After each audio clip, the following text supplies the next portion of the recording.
Os 8 super soldados mais poderosos da Marvel. Eu até pensei em usar como título o de super soldados mais fortes, mas essa palavra parecia limitar muito a visão que vocês poderiam ter desses personagens neste vídeo aqui. Então, só para deixar claro logo de início, eu não vou abordar apenas a força bruta, mas eu também vou abordar outros aspectos de cada personagem, como inteligência, habilidade de combate, estratégia e etc. Em 8º lugar está o Caveira Vermelha. Infelizmente, o primeiro filme do Capitão América não abordou tanto o lado físico do Caveira Vermelha. Afinal, ele é um super soldado, tem a força sobre-humana, mas a maioria do tempo a gente só vê ele como um líder estratégico da Hydra. O que também é uma abordagem super válida, mas a única vez que a gente realmente vê ele entrando em combate é algo muito breve e é só contra o Capitão América. Seus feitos de força, de habilidade de combate, de estratégia não são lá muito bem explorados. Pelo menos não como super soldado, e sim como líder da Hydra. O que deixa ele em 8º lugar justamente pela sua falta de feitos. Em 7º lugar está o Guardião Vermelho. O Alexei Shostakov foi basicamente o equivalente da União Soviética ao Capitão América. Tanto que ele próprio se idealiza como um rival do Capitão América em muitos sentidos. Mas sinceramente, se os dois caíssem no pau, eu acho que ele levava uma surra do Steve Rogers. Também não tô querendo tirar o Guardião Vermelho pra merda, mas mesmo que seja um cara forte, um cara habilidoso em combate, ele sinceramente não teve lá muitos momentos onde a gente realmente achou, nossa, que cena foda, olha como esse cara luta. Pelo contrário, em todas as lutas que ele participa, ele leva uma surra. Seja da treinadora, seja do sentinela e até mesmo do Bucky. Ele não é de se jogar fora, mas ainda assim, comparado a outros super soldados, ele com certeza não é tão habilidoso assim.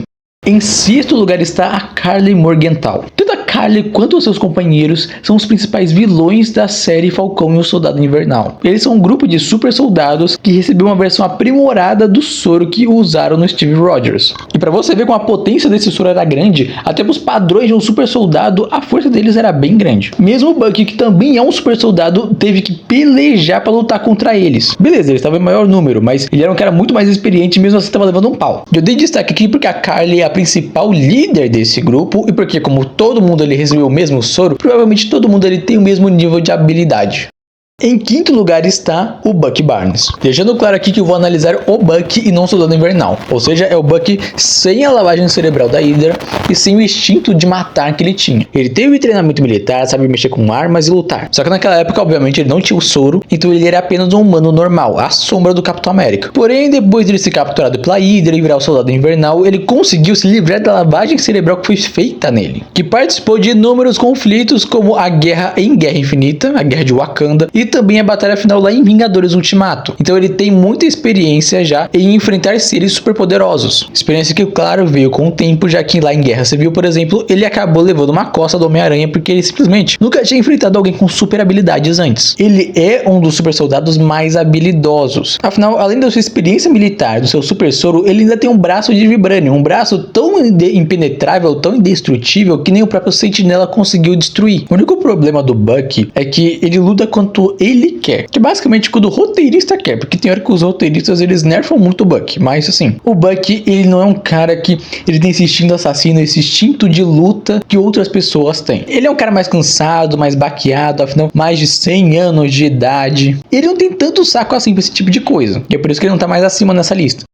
Em 4º lugar está o agente americano. John Walker foi escolhido pelo governo dos Estados Unidos para ser o Capitão América depois da perda do Steve Rogers. Ele também era o auge do que um soldado poderia ser, acumulando experiência no exército durante anos. E ainda fez um treino intenso para ser o Capitão América e se provou muito habilidoso mesmo sem o soro. Porém, no meio da série Falcão e o Soldado Invernal, ele conseguiu acesso ao soro do super soldado que foi usado nos Apátridas, que, como eu disse, aparentemente parece ser até mais potente do que a versão do Steve Rogers. E depois que ele tomou o soro, o cara ficou muito roubado. Tanto que ele enfrentou o Sam Wilson e o Bucky Barnes ao mesmo tempo e ainda assim deu muito trabalho. Mas devido à sua instabilidade mental, o John Walker perdeu o cargo de Capitão América, mas depois foi contratado pela Valentina Allegra de Fontaine como o agente americano. E na sua volta em Thunderbolts, ele continua mostrando que ele é poucas ideias. No primeiro encontro entre os membros da equipe, ele deu dificuldade para Fantasma, para Taskmaster e para Yelena. Tava uma luta bem bagunçada, mas ainda ainda assim, ninguém conseguiu peitar o cara. Lembra quando eu falei que o Bucky não tinha esse instinto assassino, esse instinto de luta? Pois é, o John Walker tem isso de sobra. Ele não tem pena dos inimigos, ele não dialoga, ele vai cair na porrada e é pra machucar mesmo. E eu ainda julgo que ele seja o super soldado mais forte que a gente tem no MCU.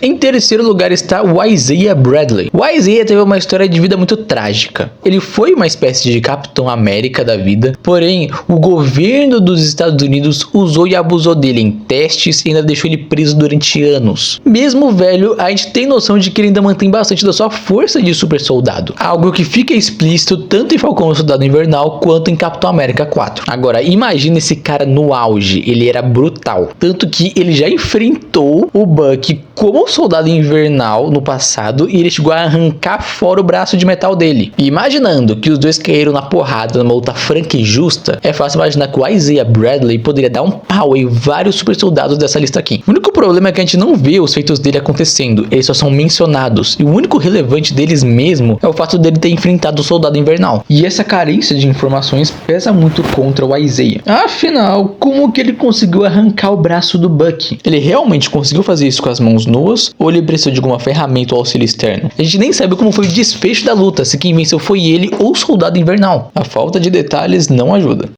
Em segundo lugar está o Soldado Invernal. Pois é, eu joguei o Bucky separado aqui porque pra mim o Soldado Invernal é uma figura à parte, uma persona a mais do Bucky, que não é o Bucky no seu juízo normal, uma outra personalidade. O Sentinela entende bem o que é isso. Afinal, toda a falta de instinto que prende o Bucky durante as lutas é algo que o Soldado Invernal foi literalmente moldado pra ter. Ele é basicamente uma máquina de matar, uma máquina de guerra, servindo durante décadas em inúmeras missões pelo mundo inteiro para moldar como seria a política dos dias atuais, tendo inúmera proeficiência tanto em habilidade de combate quanto em armamento pesado e também em espionagem e furtividade. Sério, o cara é quase o Batman, fora a presença, né? A gente tem que concordar que o Soldado Invernal tinha o drip, ele tinha o molho muito bem temperado, diga-se de passagem. O cara batia de frente com o próprio Steve Rogers, humilhou em batalha a Natasha e até o Sam Wilson, eles não tiveram nem chance contra ele. E lá em Guerra Civil, o Zemo controla a mente do Bucky pra ele ser o Soldado Invernal. E lá ele foi empurrada em todo mundo. Os únicos que tiveram uma mínima chance contra ele foram justamente o Capitão América e o Pantera Negra.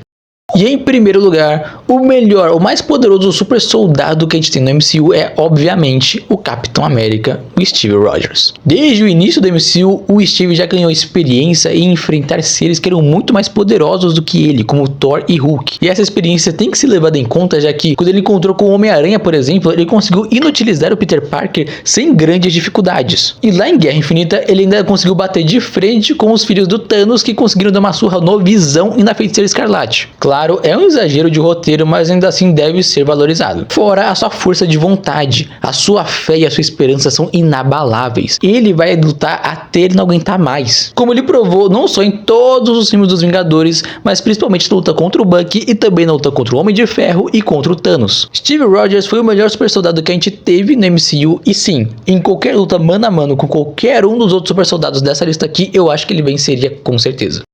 Curtiu o vídeo? Não esquece de deixar o seu like aqui embaixo também, de comentar qual você acha que é o super soldado mais poderoso do MCU. Um grande abraço e até o próximo vídeo.